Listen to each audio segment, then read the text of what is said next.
If I may, the speaker would like to talk over with you a question which perhaps might be of vital interest, perhaps.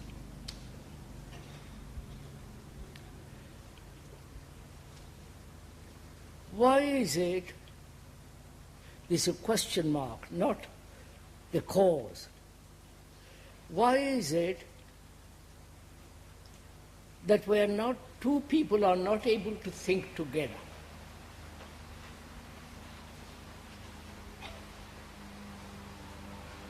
You understand the question? They think together when they're frightened. Two people are frightened, they think about it together. Or when there is some kind of physical catastrophe. They forget their personal prejudices, judgments, hopes, their own problems, and face it together. And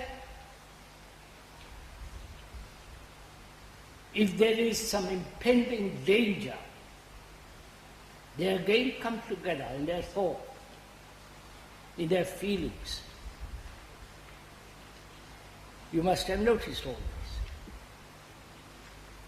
Why is it when we have not catastrophes, physical dangers, or something threatening us, we are not able to come together and think the problem together? Is it that two people, if they like or have great affection to each other or love each other, then there is a possibility of thinking together. Isn't that so?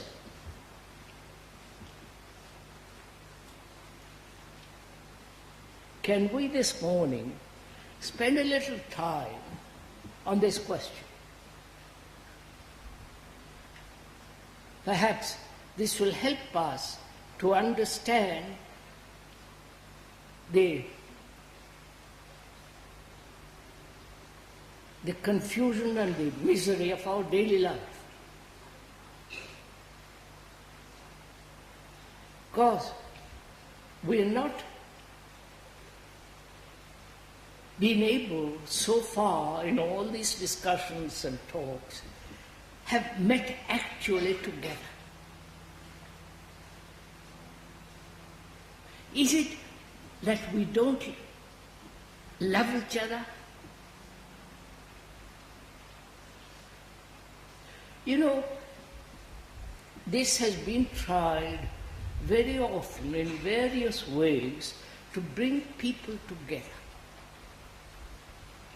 round a belief, round a person, round an ideal, round a concept. You must have noticed this is so. But each person translates the concepts, the ideals, the persons, the authority according to his own inclination. Therefore, the person, the authority, the principle, don't bring them together, which you have seen again. Why is this? How, in what manner does this happen? You understand my question? Because I think if we can think together, we can then investigate more deeply into our personal lives, into our confusion, and face the world with all its monstrosities, with its horrendous degeneration, then perhaps we might investigate together how to bring about a good society, good way of living. You understood what can we go into this? Can we think together first? Sir, could we look at the differences between catastrophe, shared catastrophe, and the shared belief? The differences between these two. Could we go into catastrophes and beliefs? When there is a war, we're all together. Unless you are a conscious objector or a pacifist, then you have a terrible time. You are shot or sent to prison, but the vast 99% of the people say, hurrah, let's all fight. That's all, all the rest of it. But a belief is much more subtle.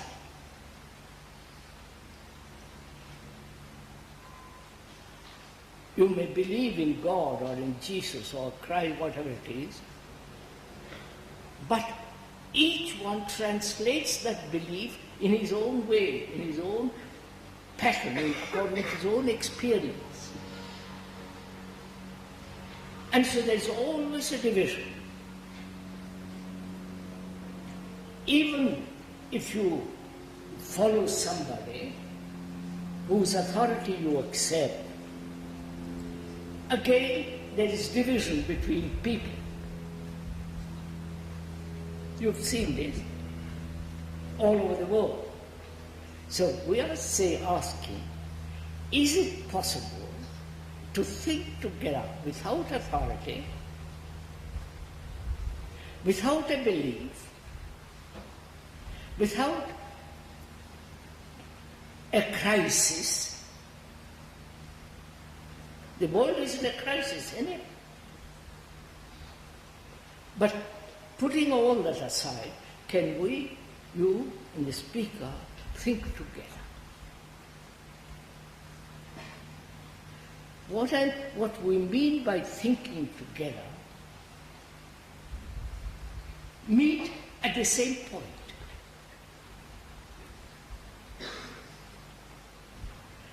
Meet at the same level, with the same intensity. Which is not possible if you hold on to some belief. If you hold on to your own particular opinion. If you have certain experience, that's much better than anything else. So, can we this morning somehow put aside our personal beliefs, experiences, judgments, points of view, and meet together?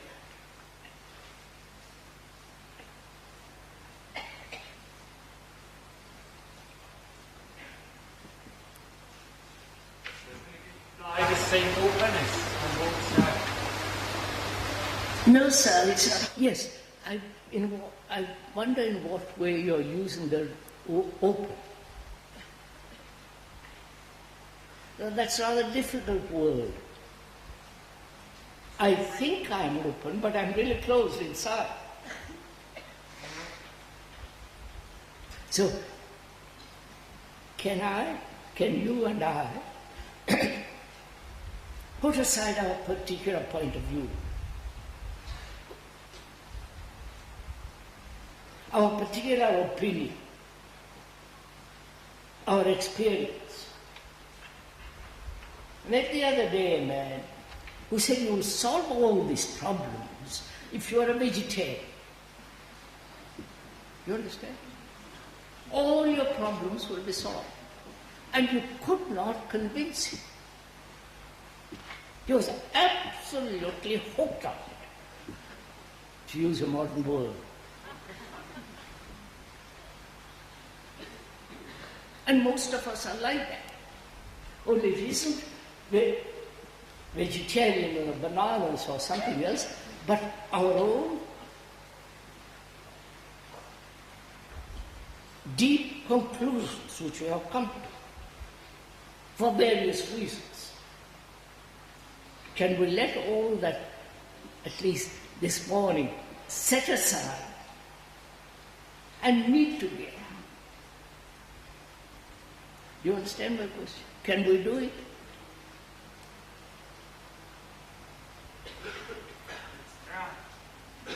What's that? Let us try. Not try, do it. When you try, you can't do anything.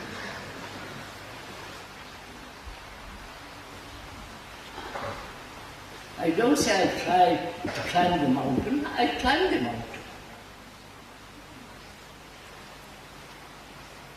So can we, this morning, go into this question. Is it possible, without any pressure, without any kind of persuasion, without any reward or punishment, say, look, let's come together and think about it. Can we do it? Please. Because if we care, then together we can investigate our own personal problems, our own personal lives, together. But if you withhold and you others and examine, you are not part of that. Can we do this? Which is, would it be possible to talk over together?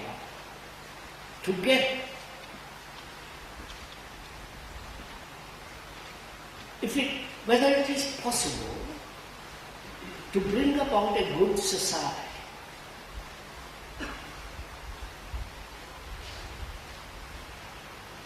The intellectuals throughout the world have given up that idea. There is hopeless. I don't know if you're aware. Nobody talks about a good society anymore. Right? They're talking about existentialism, new kinds of philosophy, go back to the Bible, the new gods and all the rest of it. Nobody, as far as one knows,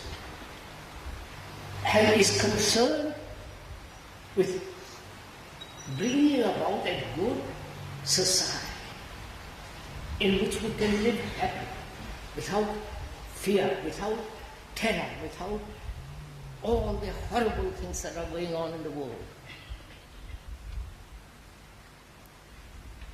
Can we do this morning? Not a good society in the future. Then the future would be an ideal, right?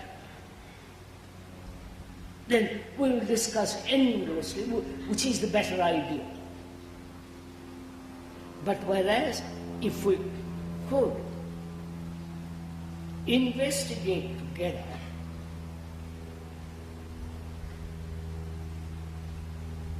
whether human beings, you and the others, can we live a good life?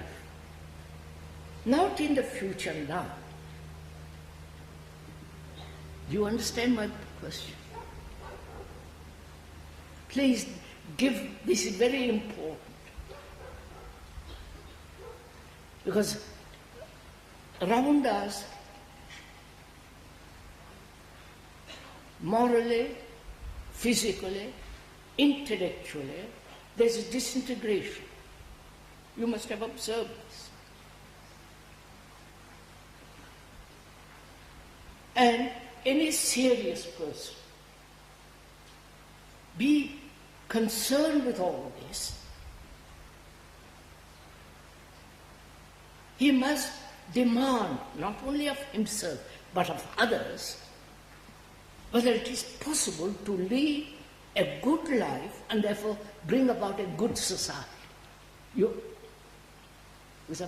have understood what? Now, let's begin. What means a good life, a good society? What is? What means a good life? We're going, you see? Now, you've already gone away.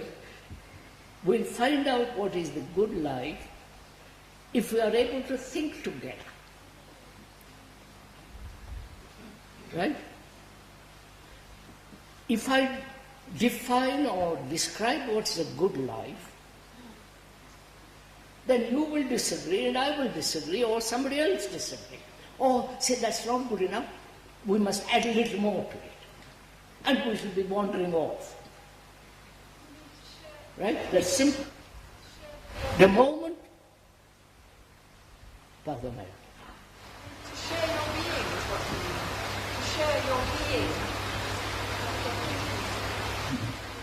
To share your being. To share your being. To share your being. Being and not your thinking. To share your being and not your thinking. Share your being, not your thinking. You see that? So could we, sir, look at the obstacles to leading a good life? We'll come to that, sir. I wish I'd mentioned a good life. I'm sorry.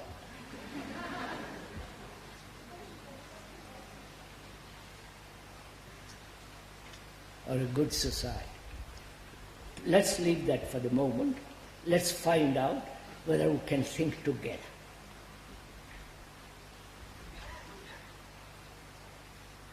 Which is, the speaker is not persuading you to think in any particular direction. He is not stimulating you to think in a certain direction, or coercing, influencing you, stimulating you. Then we can't think together. Whereas, if you and I see the necessity, the absolute necessity of a group of people or set of people thinking together. That is, thinking about something, you understand? Thinking about God, what is good, what is bad, whether it's possible to create a good society, or thinking about is not thinking together. You see the difference? Huh? I wonder if you see this. Thinking about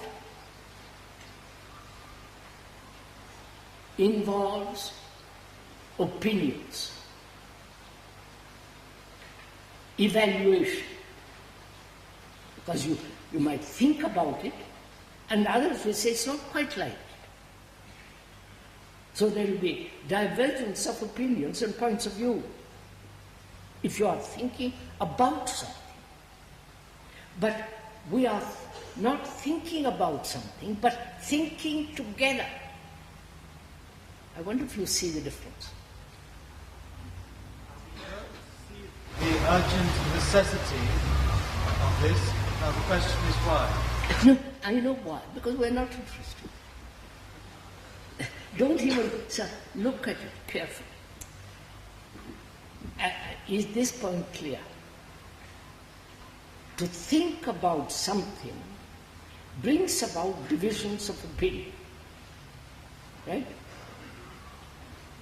If you think about God, think about it, then you will think your way, and I'll think my way, and another think his way. Right? And we should be tearing at each other with our own judgments, opinions, conclusions. But if we could think together, not about something, but see the necessity of thinking together. Wonder, is this difficult? Am I putting it all right, or would you like to put it different? Put it different. Huh? Put it different, please. Different.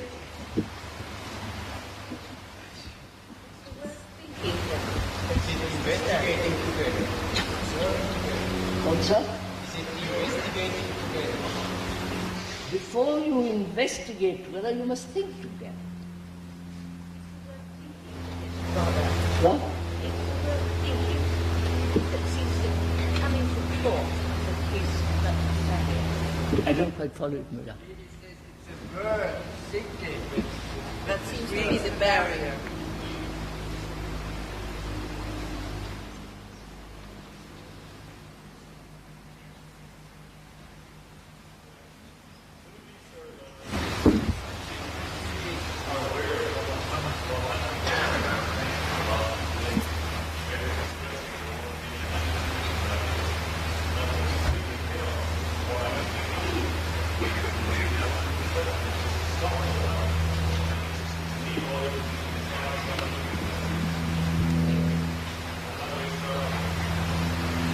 Look here, sir.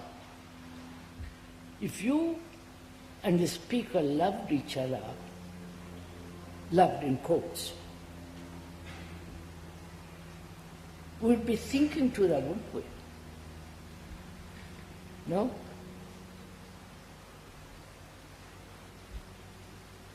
What do you say? The problem, sir, is that we don't love each other. Yes, sir. Just a minute, sir, please. Let us consider this.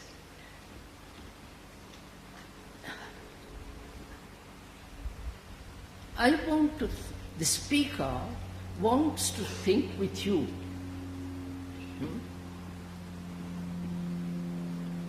He says, if I could think with you, the thinking is common.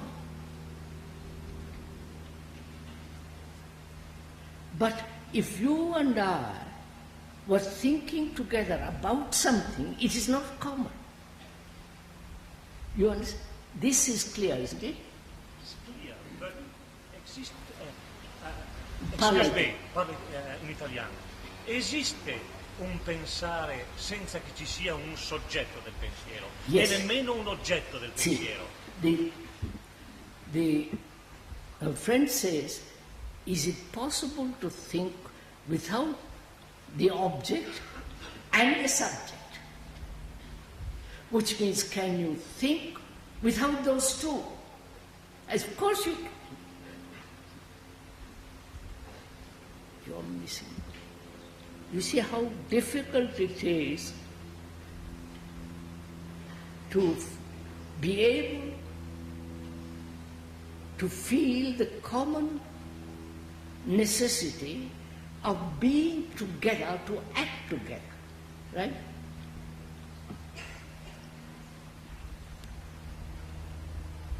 Won't somebody help me?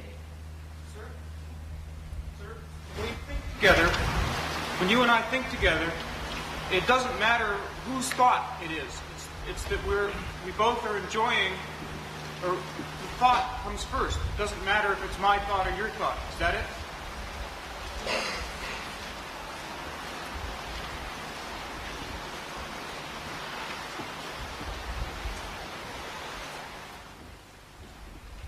Would you kindly learn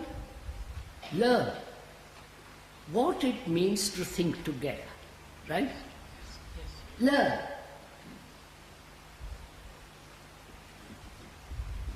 We have discussed about listening, the art of listening, the art of seeing, the art of learning, and now we're going to learn together about the art of thinking together, right? Yes. Could we do that? At least learn, not object, not project. You don't know what it is to think together.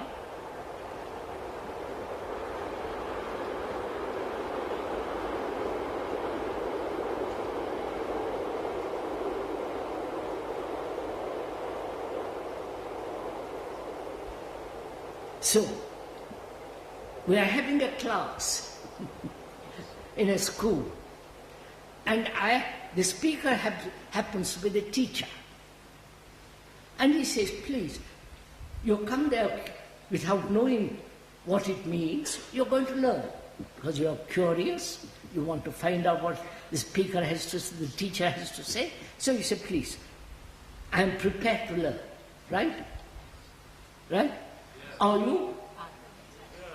Just wait, keep it to that, at that very, very simple level.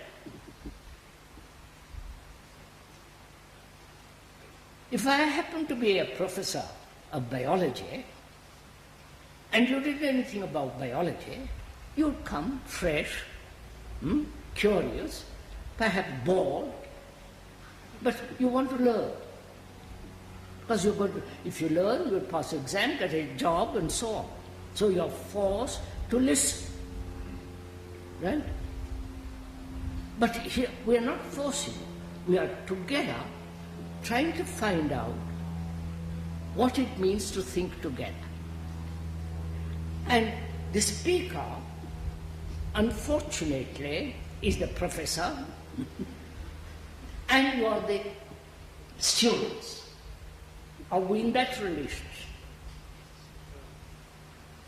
Which is, the professor is not authoritarian, he wants to teach. And you are the students about physics, mathematics, whatever it is. So you don't know, but you're going to learn. Right? So let's start from that. You don't know. So you can't say, what do you mean by that? What do you mean by this? Is it so? Why? Because you don't know biology. Right? So you're prepared to listen. Right? So we are in that position, are we? Yes. Huh? Yes, please go. No, please. Don't assume it. Don't pretend. Don't put on a mask. We are in that position. We are in that position.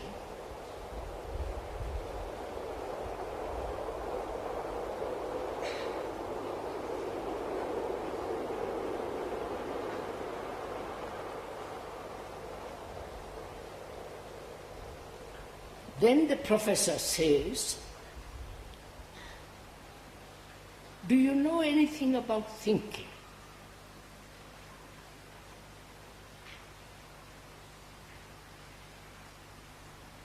The Western thinking and the Oriental thinking. The Western thinking conditioned pursuing technology, and the Eastern thought doesn't know what it is pursuing.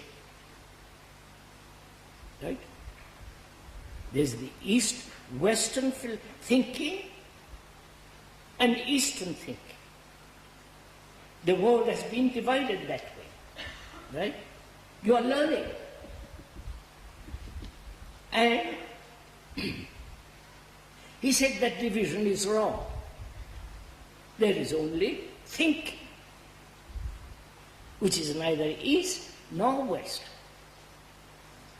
Thinking in the West has pursued a certain line. In the East, mainly in India, and therefore spreading over Asia, it has pursued in a different direction. But the source of the river is the same, taking two branches, which is thinking. Right? Is that clear? Right? And you are Western. And the speaker is neither Eastern nor Western. That's very important.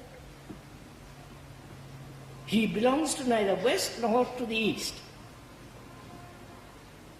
So he is concerned only with the capacity and the energy and the vitality of thinking. Right? So he says, how is it, in what manner has your thinking differs from the other's thinking? Even in the Western world, your thinking is apparently different from your fellow Western being, right? You're following this? Right? Now you asked a question which you must answer. How has this come? You understand? Let me put it differently. The Western technology, Western outlook, Western culture, Western philosophy, Western religion is based essentially on the Greek. They were the originators of the West, right? Democracy, analysis, science, philosophy, the dialogues of Plato, and so on and so on.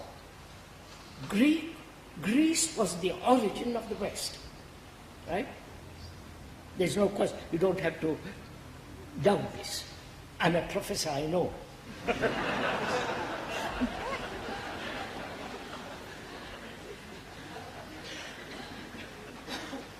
I'm glad you can laugh.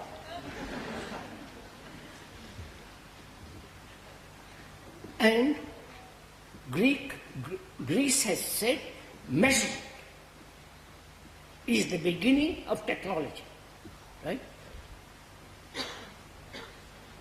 That is, thought is measured, right? You're following this? If you don't understand it, the professor will explain. So, thought has become extraordinarily important because on that all architecture, science, mathematics, the whole technological development has come from the idea of measurement. Without measurement, you can't do anything, right? You can't build a bridge, you can't build a boat, you can't submarine, and so on, so on, so on. Right? You're taking notes, or taking... And the East has said measurement is necessary, but through measurement you can't find the immeasurable. You're following on that? So they said, thought, though it's necessary, is bound by time, the past, present, and the future, which is time, and that process of thinking will never find that which is inexhaustible, immeasurable, timeless. Right? So these are the two movements in the world. You're following all this? Or getting bored? Because you're going to have an examination at the end of it.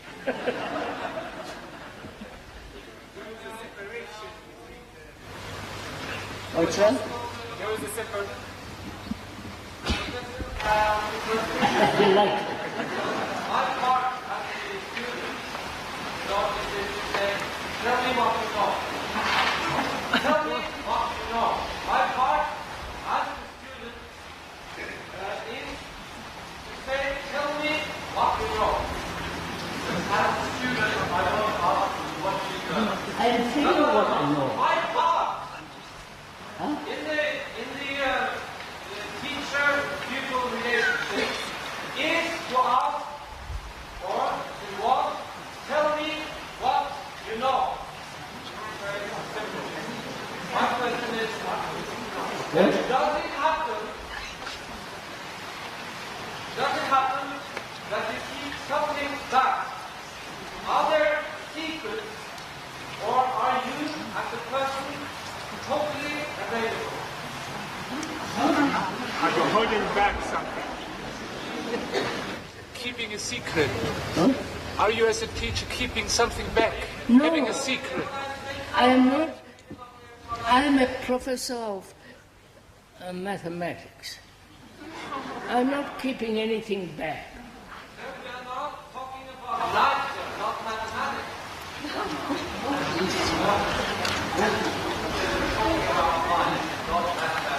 Now, you don't get my question. Otherwise, it's free.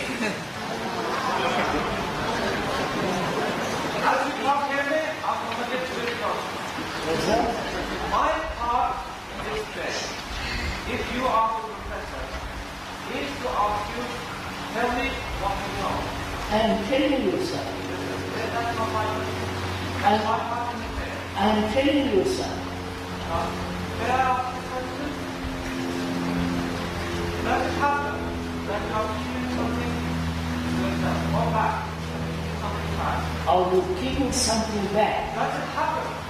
And if you are you totally available? If I am not keeping anything back, am I available for what? Do you keep any secrets? I saw, look, I've just told you I'm not. Now you're really acting. I think you're acting. You're not making any sound. Would you please sit down? No, we want to listen to you. I am not acting, I am not performing, I am not keeping any secret. What?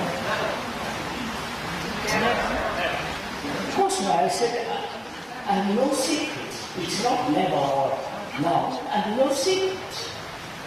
Why do you have to talk all the time about thoughts and the limitations of the technical? I can do it. If you have something to say, it's the starting point is otherness. Then why not talk about the otherness? I see what you're saying. The gentleman has read something which I wrote.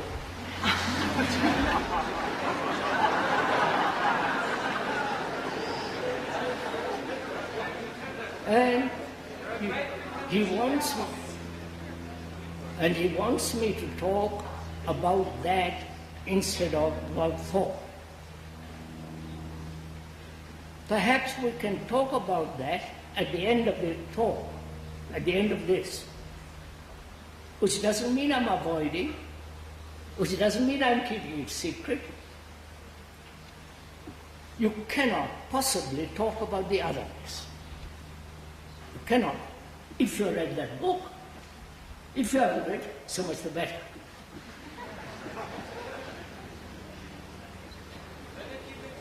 Sir, please, sir, I've explained to you very carefully.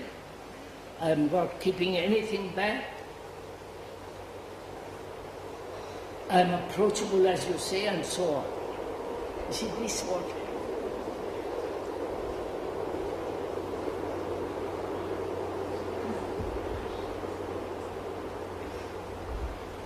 Now, we have been distracted, purposely, perhaps rightly, but let's come back. So that these two movements have taken place in the world. The Western movement is gradually conquering the world. Technology, measurement, precise thinking, and so on and so on.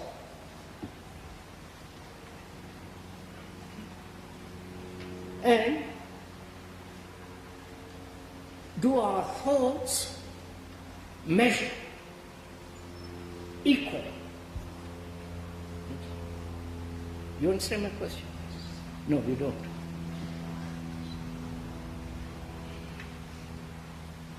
The professor says, why is it, in what manner has this division between people have taken place in their thinking.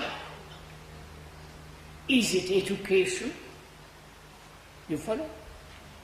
Is it one group of people go from public school to college to university and a good job, and therefore their thinking is different from the man who has not been educated so well, who labors, and there is the man who, educated, puts himself into the business world, and there is the man who is scientist with all that, technology and all that. Is that the origin of this division? You follow? The man who thinks entirely differently, if he is educated, to become a military. Or the man who has been educated through a seminar to become a priest. His thinking is different from the businessman, from the scientist, and so on, so on, so on. Is this the origin of this breaking up of thinking? You understand? Every one of us is another kind of measurement. What's up? You want to say that in this world, every one of us is another kind of measurement? Yes, partly. So I say, is that the reason why you and the professor can't think together? Because you are trained to think in one way, business, scientist, philosopher, or technician, and therefore we're all thinking differently. But the professor says, please, let us think together, not according to your way, or my way, or the scientist's way, but together. Huh? We have to be all re-educated exactly the same way. We have to? That would imply we have to all be re-educated in exactly the same way. No. No, sir. Suppose the professor has been educated in mathematics, and you come along and say, let us think together. It doesn't mean I drop my mathematics. I put it aside and see if I can think with you. Thinking together does not mean uniformity. Right?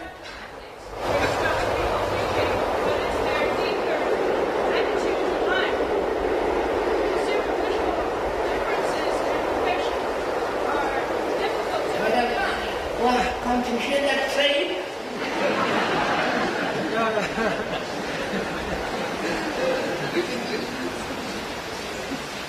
What will you say?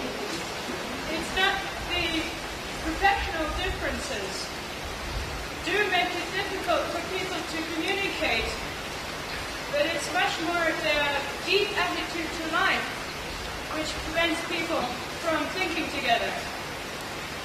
Madam, when you have learned all the professor has to say at the end of the class, you can ask him questions.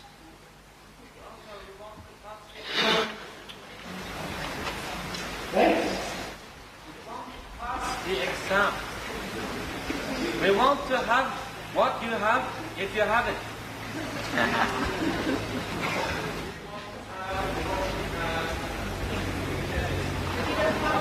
If you have it. If you want to get what you think I have, then one has to be silent.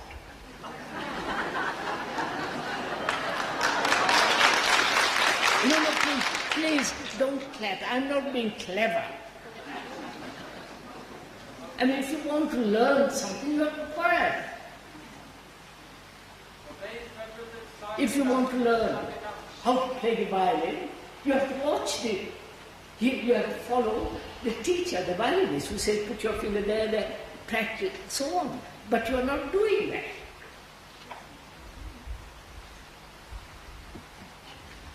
So, we started. So the thinking together does not imply conformity. Right? Thinking together does not mean that you subject your own selves, put aside and copy somebody. Right? You understand, sir? We are learning to find out how to think together. Which doesn't mean that we lose our whatever we lose. Right? Can we proceed from there? So, thinking together, the professor says, implies that you and the professor, who has studied Aristotle, all the dialogues of various people, I have not, fortunately, the professor has studied all this. He says, I will put aside my learning, all that I've acquired, and you also put aside your learning, and let's meet. That's all he's saying. Right? Can you do that? The problem, sir, is putting it aside. The problem is putting it aside. All right, the problem is putting it aside. So could we possibly keep on with the how of putting it aside? Could we look at how we put it aside? Yes. And continue, All right, sir. sir, like a dog with a bone. Yes. And don't let us leave from that point. Thank you. Just let us not leave that point. I won't leave that point.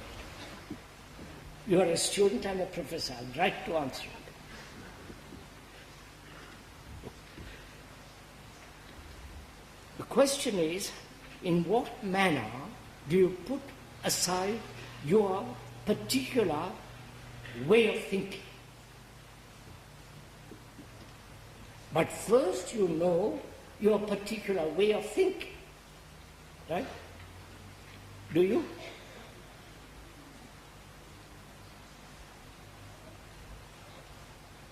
Huh?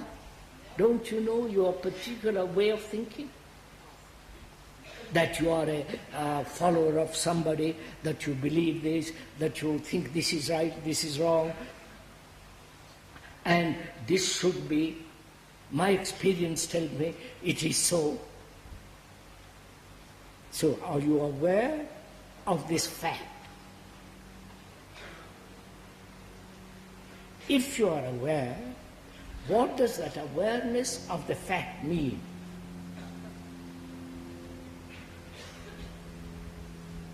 When you are aware of the fact that you have your own particular opinion and you are aware of it, what do we mean by being aware of your opinion? You understand? This is simple. Is that awareness a judgment awareness? You understand? You follow what I say? Is that awareness of your prejudice an awareness in which you are judging your value, your personal opinion? Or just being aware of it? Not saying it's right, wrong, should be, must not be. Just, yes, I have prejudice, I know I have prejudice. Right? That's all. Wait. Are you in that position now? That you know you have prejudices.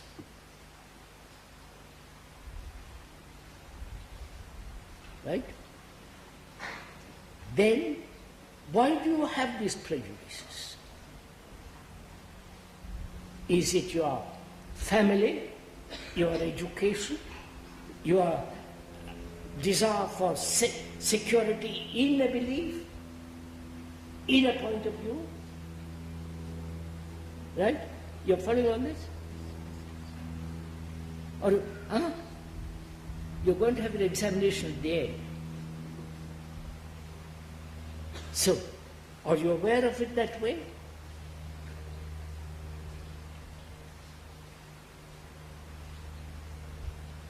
So you know, aware that you have prejudices.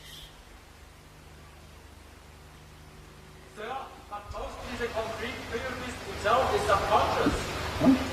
Mostly the concrete prejudice itself is subconscious. I think we judge most of our thinking is unconscious.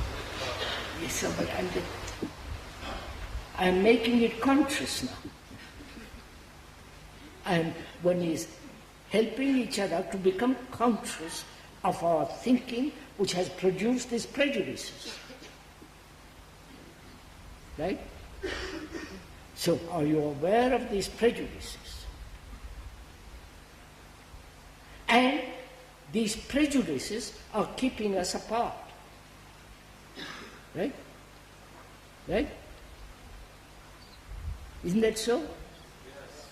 Now, so, these prejudices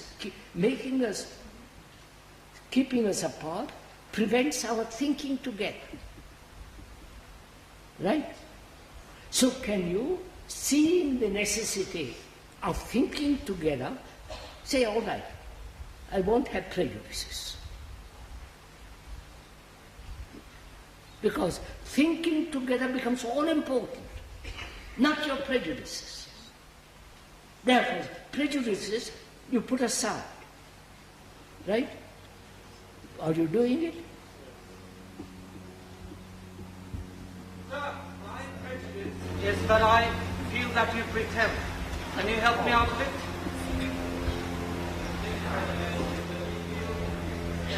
What?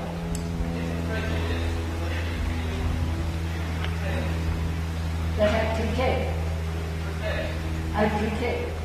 Can you help me out of it? Can you help me out of it? Oh? Can you help me with this thought? That I pretend.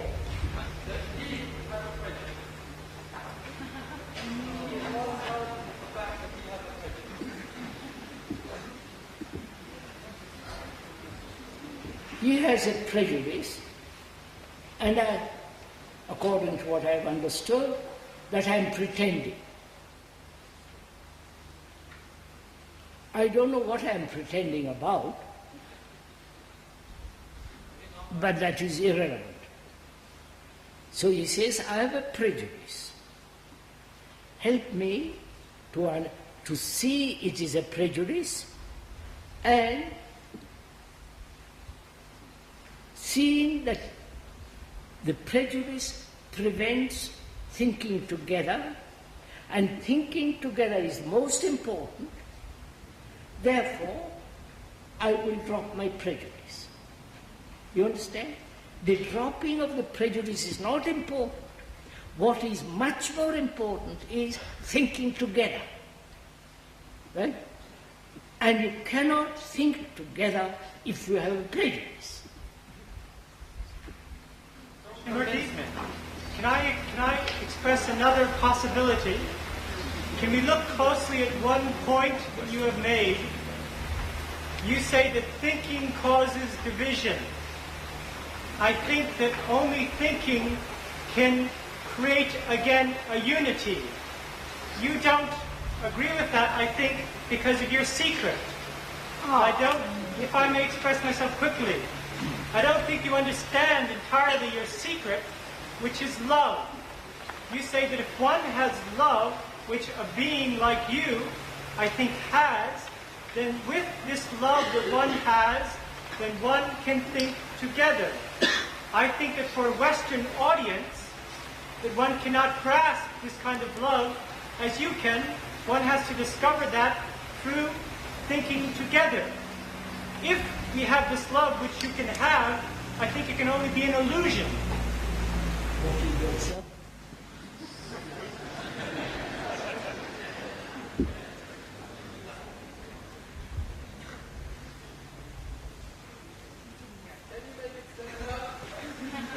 It's very complicated. So, he says that the Western mind is incapable of loving and must think first before arriving at love. He says that you are able to think together because you are able to love. He says that he is Western, therefore he cannot love. He must think together first. Not exactly what he said. I tried my best. Thank you.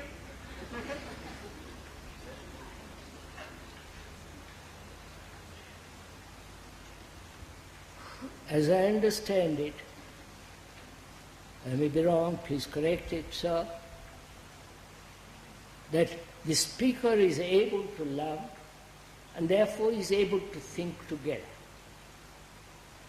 And the Western mind, which doesn't know what love is, therefore it is impossible without that love to think together.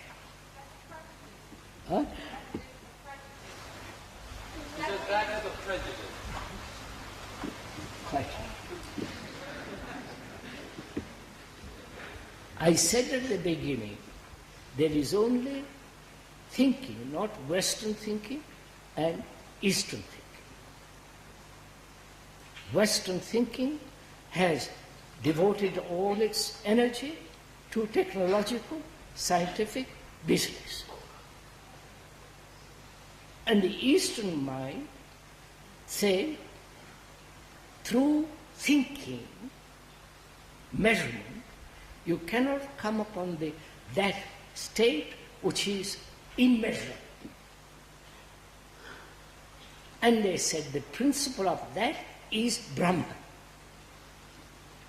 That's a Sanskrit word, you don't have to learn that. So, we come to the point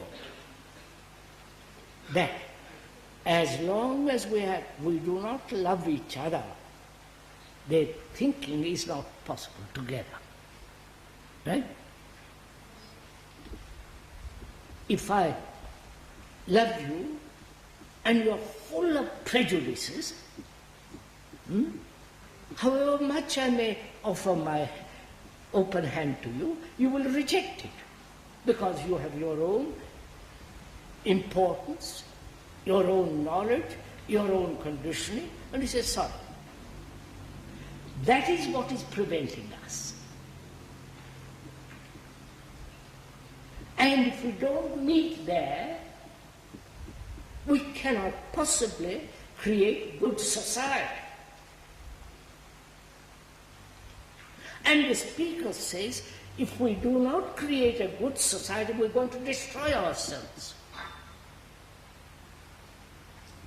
Whether you are Westernly technological world, is it going to destroy the world? If you have not this communication of love.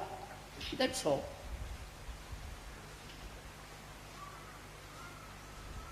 Now, can you, after listening to all this, naturally put aside your prejudice? Because thinking together is important. The greater puts aside the lesser, obviously. Right? Can you do it? Is your interest, does your interest lie in bringing about a good society? Knowing the whole intellectual, religious organizations, intellectual philosophy denied all this. You understand? If we want to bring about a good society, we have to understand what you say. And I feel that there is no understanding between you and I.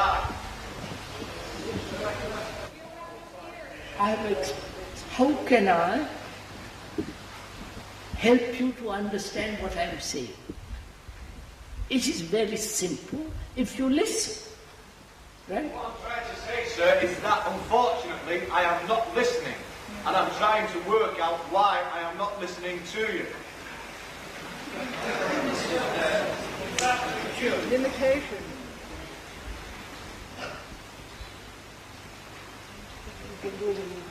Look, let me put it this way. The speaker wants to create a good society. So does the listener, or the hearer.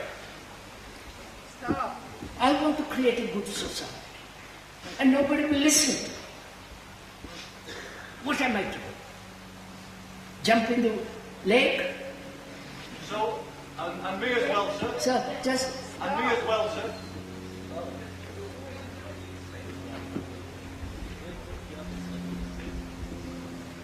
Good society is not somewhere in the future. Right? It must be good society now because I'm living in here. I want to live peacefully, without danger, without terrorism, without being kidnapped, without being bombed. Go ahead. There can't be any desire in that.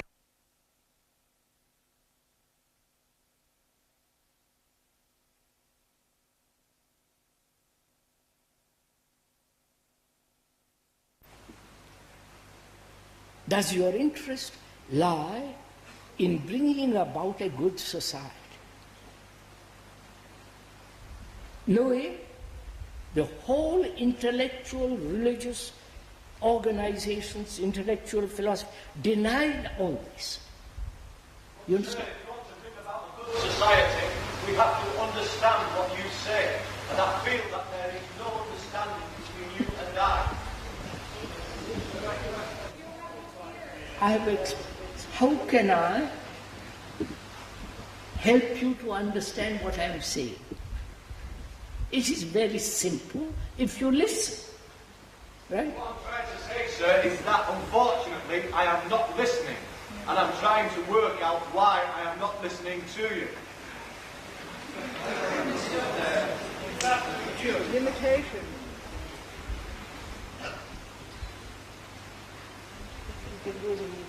Look, let me put it this way. The speaker wants to create a good society. So does the listener, or the hearer. Stop. I want to create a good society. And nobody will listen to me. What am I to do? Jump in the lake?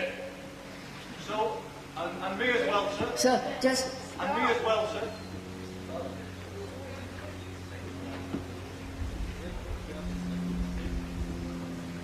Good society is not somewhere in the future.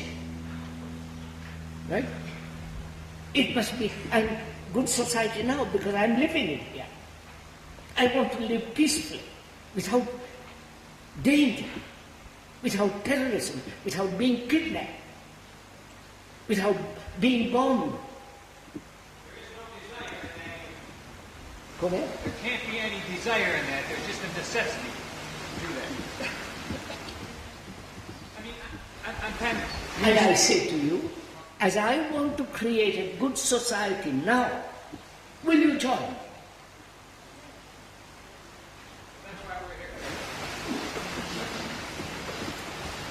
To join me, the speaker says, put aside your prejudices, your nationalities, your religion, your gurus, your this and that, and let us come together. And apparently you don't want to. That is the problem. Either this is not an insult, either you are too old, or being young, you are caught in something else. Sex, drugs, your own gurus, this or that. So you are not interested in creating a good society. Right? Krishnamurti, don't you understand what you were saying? You're saying what we all feel. We want to create create a good society. You are saying we can only create a good society if we think together. You are saying we only can think together if we have love. All right, sir, I'll tell you what I think good society. I will finish very quickly. The only kind of love we can get in order to think together is the kind of love which most of humanity, and particularly Western humanity, had to spend 10, 20, 30 years in the mysteries. They had to die to get this love. Sure, you might have it, but that doesn't help us. That's the point this man is making, and that's the point this man is making. You have to respect us enough to think that we are sincere. If you have it, that's my question to you. But it's running away. So, beg your pardon?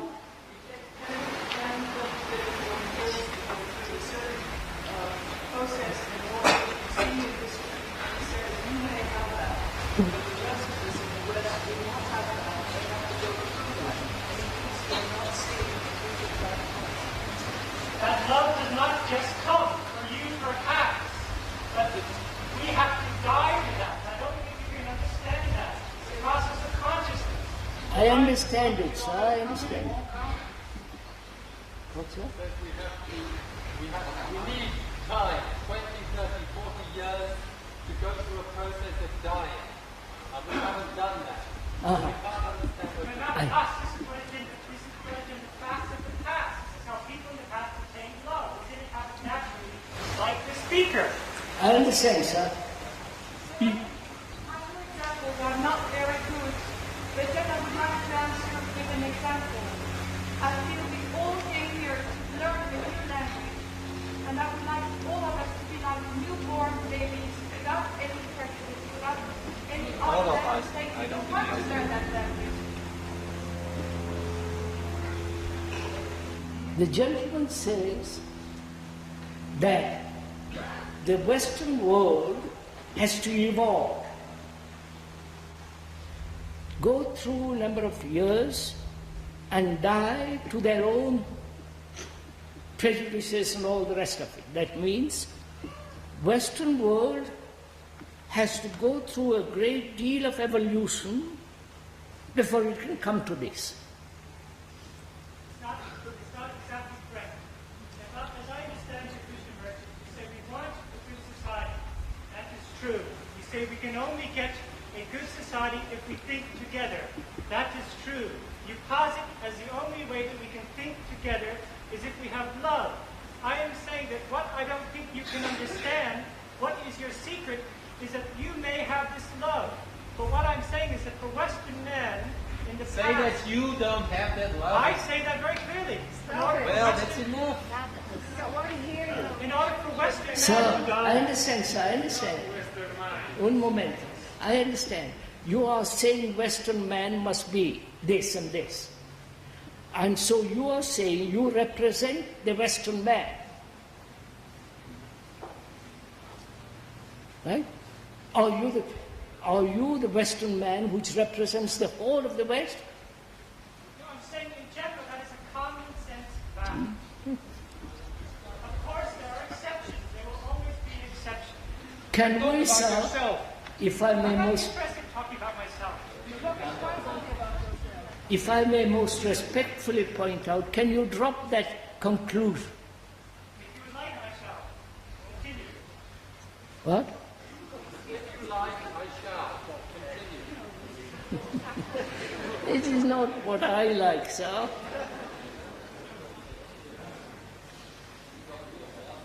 So you said earlier you would talk about You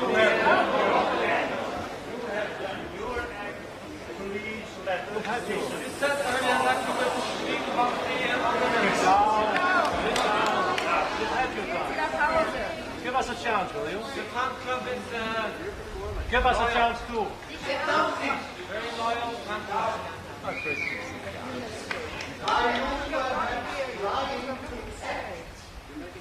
What are you doing? We're all How are you performing? Why is any act better than any other act? My act is angry. I'm a very loyal fan club. You are the best. Are we in Parliament?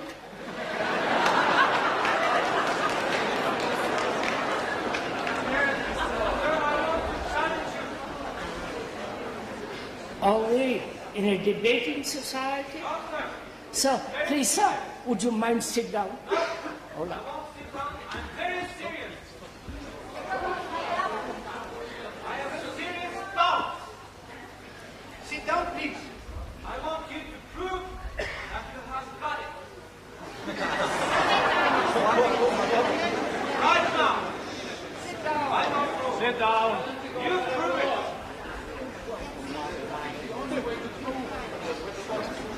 You say, is to find it out in myself. My question. Sit down. What is your question? Prove that you have got it. I have a very strong feeling, sir, that a great part of your life is a pretense. I want you to prove that I'm wrong. It's not a question, it's a demand. Right. We're here to question. Right, demand. That's what I'm doing, mister. 1 minute. Let's face truth. If it's there. Rent another tent!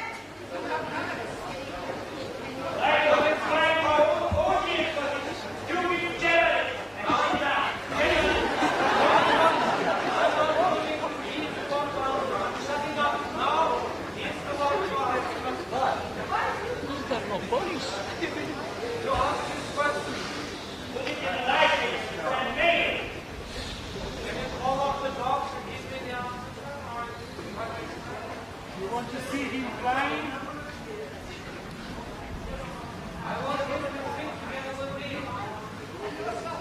Please don't hit them, the others. You are here to talk. And only on one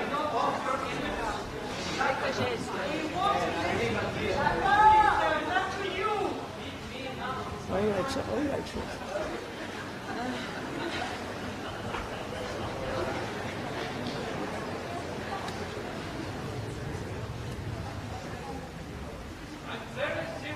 Yes, I see.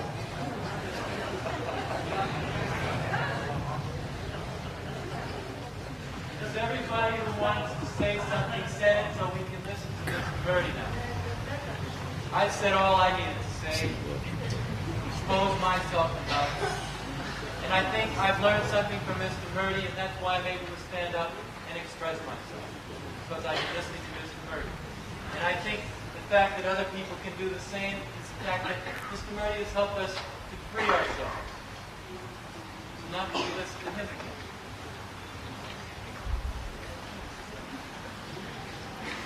I hope you're all having a lovely time. Thank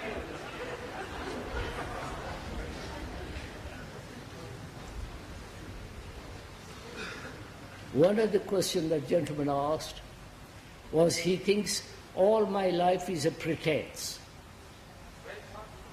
Just a minute. You asked that question.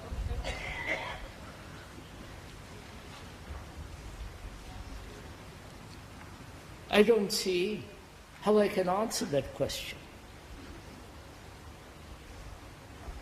I don't think I'm pretending. So that's the end of my answer. So let's come back, please. Let's stop parliamentarianism. And let's talk over together in a friendly spirit, for God's sake. As we said, neither the East nor the West knows what love is. Don't say the West doesn't know it, the East knows it. Right?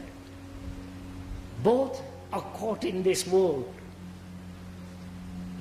Both have to live in this world. Both have to live in this earth which is theirs. The earth is not west or east. Right? And the division has taken place for various reasons which I've gone into, which we don't go into. And can we meet without all these conclusions that you're west and east, that we must go through certain evolutionary process, but know that we don't love, and therefore we can't come together. And knowing that we don't love, let's find out why, and if it is possible, to love. It's only then you can create a good society. Without that, it's impossible. Various Greeks and others have postulated what a good society should be. Justice, equality, and so on, so on. Always in the future.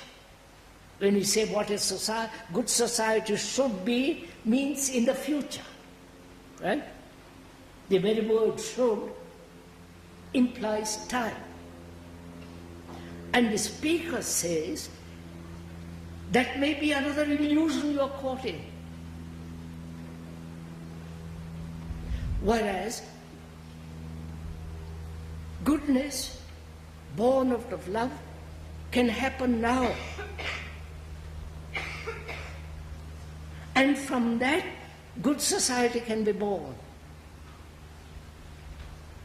Instead of holding to that, going into that, we are dispersing our energies all the time. Right? This is not impatience or anger or insult. We don't stick to this one thing.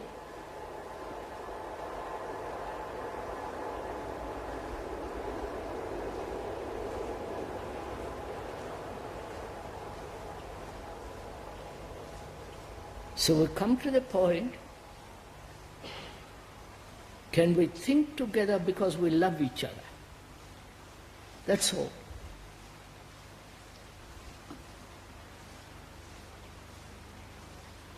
Do you love anything? Your children? Your husband, your girl, your boy, your wife? Do you love them? Or is it me always the first and you the second? You understand? And where there is this division, me first and you second, will never produce a good society.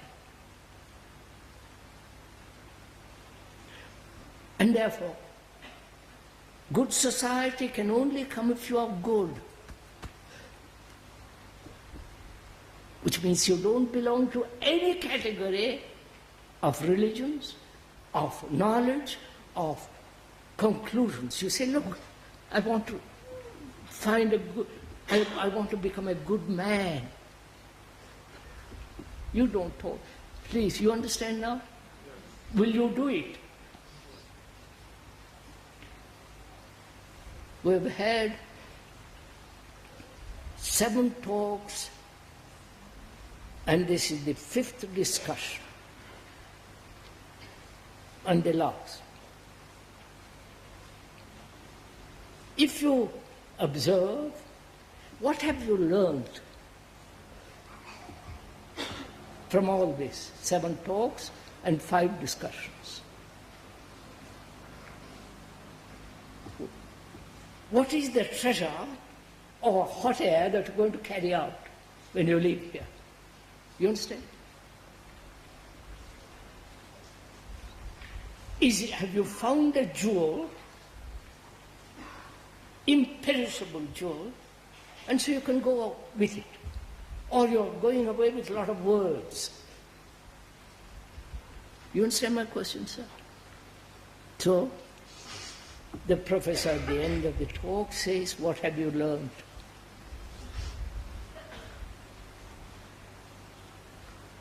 Have you learned a lot of words? That the East is East and West is West and all the rest of it? That what we believe is better than what you say? And so, what have we learned? Is there, out of all these talks and discussions and dialogues, that flame